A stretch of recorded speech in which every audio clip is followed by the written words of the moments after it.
Pause the video and read the passage. This is the second part of the same passage. All right. तो हमारे first RC से ये second RC तो थोड़ा easy लग रहा है, isn't it? Because this is a very interesting concept. Now before I move ahead with the questions guys, यहाँ पे याद रखिए जब आपको ऐसा पैसेज आता है, जैसे इस पैसेज में बहुत अलग अलग कल्चर्स की बात की गई है, राइट? चाइनीज़ लोगों के लिए ओरिजिनलिटी क्या है, ब्रिटिशर्स के लिए ओरिजिनलिटी क्या है, बुद्धिस्ट के लिए ओरिजिनलिटी क्या है. So many different ideologies of originality have been discussed in this passage. So what you will do, you always get a paper at the time of your exam. तो आप ना उस पेपर पे ये जो आइडियोलॉजीज़ है आप लिख लोगे. ऑफ कोर्स एट स्ट्रेच आपको लिखना नहीं है, note taking is an art. Okay, so you just have to write the keyword so that आपको अगेन एंड अगेन पैसेज को रिविजिट करना ना पड़े. Also if you read the questions first it will be helpful to you, क्योंकि आपको पता रहेगा when you read the passage कि आप एग्जैक्टली ढूंढ क्या रहे हो. So I hope these two tips have helped you. Now let us move ahead with the questions. Based on the passage, which one of the following copies would a Chinese museum be unlikely to consider as having less value than the original? मतलब इसमें से किसको कम value का नहीं समझेंगे, मतलब equal to original समझेंगे. तो देखते हैं. Pablo Picasso's photograph of Vincent van Gogh original painting printed to exactly the same, इसको तो वो ओरिजिनल नहीं मानेंगे. For this you can pause the video and again read this part.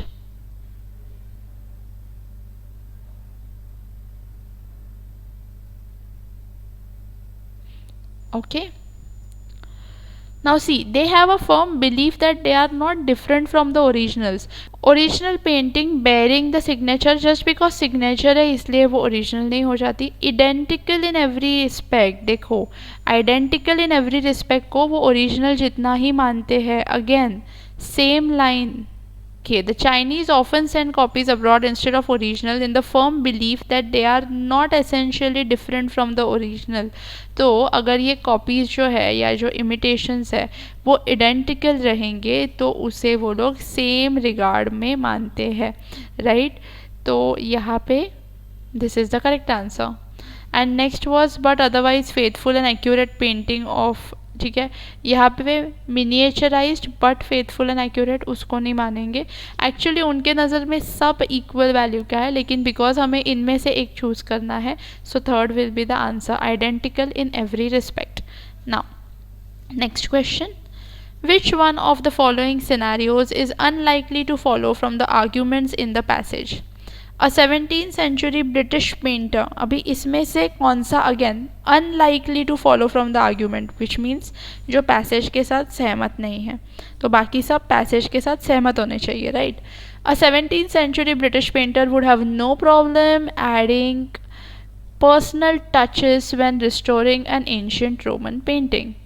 So Britishers की जहाँ पे बात की गई है, which is again the Englishman. So British painter को एक्चुअली कोई प्रॉब्लम नहीं होगा इन एडिंग पर्सनल टचेस. सो ये तो करेक्ट है, हमें रॉन्ग वाला ढूंढना है.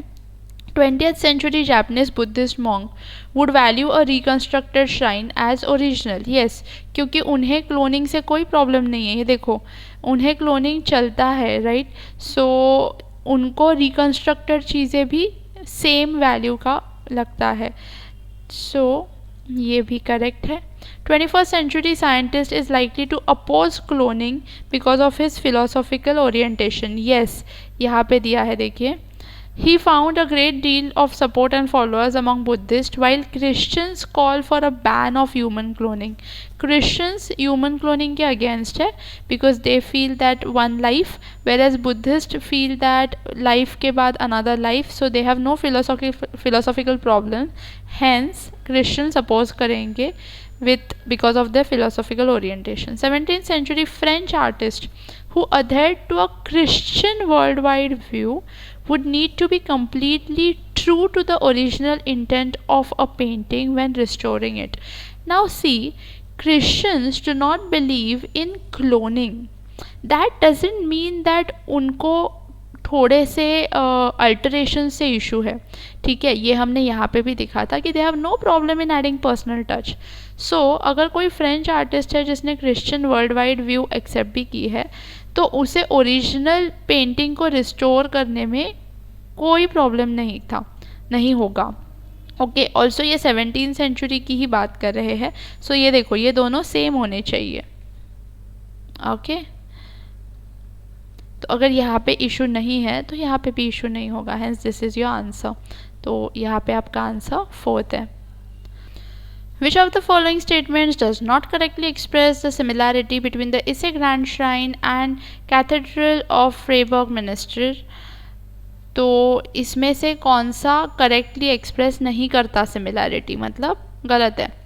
Both can be regarded as old sculptures, obviously दोनों पुराने हैं। Both were build as places of worship, of course shrine and cathedral both are worshipping places. Both will one day be completely rebuild, of course, क्योंकि nothing will remain forever, तो दोनों को कभी ना कभी कम्प्लीटली वापस rebuild करना पड़ेगा। Both are continuously undergoing restoration. The Isse Grand Shrine is years old for millions of Japanese who go to their pilgrimage every year. But in reality, the temple is complex is completely rebuilt from scratch every 20 years. तो ये Grand Shrine के बारे में। The Cathedral of Freiburg is in southwest, is covered in scaffolding almost all year. The sandstone from which it is built is soft, porous, that does not withhold. After a while it crumbles. As a result, it is continuously being examined for damage and eroded stones are replaced. तो आपको समझ में आ रहा है, यहाँ पे completely rebuild कर रहे हैं, यहाँ पे बस examine कर रहे हैं, जो necessary changes है उतने ही restore कर रहे हैं। Hence यहाँ पे दोनों continuously restoration अंडरगो करे, गलत है। Only the Freiburg is going restoration, whereas the grand shire is not going restoration, उसको पूरा का पूरा वापस रीबिल्ड ही कर देते हैं। हैंस ये वाला हमारा आंसर है। Next, the value the modern West assigns to an unsaleable original has resulted in all the following. Modern West जो अनसेलिएबल ओरिजिनल को वैल्यू देती है, उसके वजह से ये सब हुआ है एक छोड़ के। तो पहले तो हम मॉडर्न वेस्ट का अनसेलिएबल ओरिजिनल के बारे में पढ़ते हैं। In the field of art as well, the idea of unsaleable original developed historically in the western world. Back in the 17th century जो भी था उससे फ़र्क नहीं पड़ता हमें। They were not restored in a very faithful way, instead the massive intervention of the works changing their appearance et cetera et cetera. Unsaleable original developed historically in the Western world. So in the field of art as well, this idea of unsaleable original developed historically in the Western world. तो पहले क्या होता था, antiquity were treated differently from today. मतलब अभी यहाँ पे जो भी हम आगे पढ़ेंगे वर में, उसका अपोजिट आज होगा। दे वर नॉट रिस्टोर्ड, मतलब आज रिस्टोर होता है in a way that was faithful to the original, ऐसा रिस्टोर होता है कि ओरिजिनल की तरह ही होना चाहिए। Instead there was massive intervention in this change works changing their appearance et cetera. It is probably this intellectual position that explains why Asians have far fewer sculptures. ठीक है, now it discourages them from making interventions. अभी देखिए, we have to say कि unsaleable original value that modern West assigns to unsaleable original, उसके वजह से क्या हुआ है पुराने और आज में changes. Discourages from making interventions, yes, क्योंकि पुराने अभी हमने पढ़ा यहाँ पे कि वो इंटरवेंशंस करते थे, ठीक है, तो वो जो भी करते थे पास्ट में वो हम अभी नहीं करते, तो हम अभी ये डिस्करेज करते हैं। Discourages them from making simultaneous displays of multiple copies, तो ये भी सही है, तो मैं कैंसिल कर रही हूँ क्योंकि ये सही है। चलिए, for your convenience I will rather mark it right. Okay, now it discourages them from carrying out human cloning. See, इस पूरे पैसेज में ऑल्दो ह्यूमन क्लोनिंग की बात तो हुई है एंड में, लेकिन मॉडर्न अनसेलेबल ओरिजिनल का ह्यूमन क्लोनिंग से कोई लेना देना नहीं है। ठीक है, वो कम्प्लीटली अलग बात हो रही है। It allows regular employment for certain craftsmanship, ये भी हो रहा है। लेकिन discourages from carrying human cloning गलत है। इनफैक्ट ह्यूमन क्लोनिंग को मॉडर्न वेस्ट है वो ज़्यादा सपोर्ट दे रहा है। Hence this is your answer, so the third one is wrong. I hope guys आपको आरसी कैसे सॉल्व करना है, क्या अप्रोच अडॉप्ट करना है वो समझ में आया। ऐसे ही और हमारे वीडियोस आते रहेंगे। So that was all guys for this session. Also, we have launched batches for MBA exams of CAT, SAT, NMAT, CMAT, MHCET, NPAT, SNAP, TISNET. We provide classroom coaching at Borivali and Andheri. For a free demo, you can call on 9702018777. And yes guys, make sure you subscribe our channel for more videos like this so that आप हमेशा informed रहे and we can help you in your preparation.